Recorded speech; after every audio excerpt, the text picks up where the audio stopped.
Another reason why we should learn about spiritual warfare and the unseen world around us is simply that God has chosen to reveal it to us.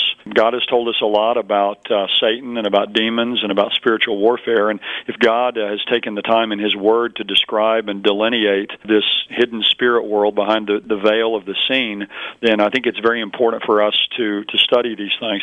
Another reason is there's a whole area of systematic theology devoted to this. We have different areas of systematic theology. One of them is called Satanology or demonology. So theologians have recognized the importance of this. But a third reason, too, is that there's a lot of different views on this topic. There are people who champion kind of a modern-day spiritual warfare movement that advocates some things that I think are not biblical, not scriptural, and I think believers need to understand what we really mean by spiritual warfare and what the limits are on what we should be doing. Another one, I've got quite a few of them here in the book, but another reason is I think that these kinds of things are going to increase in frequency and intensity in the end times. We know that from the book of Revelation chapter 9, and I think we will see an increase in this kind of activity as we approach the end times, so we need to be ready as believers. And then another reason, this is a very practical one, I think when we understand the unseen world around us, it helps us make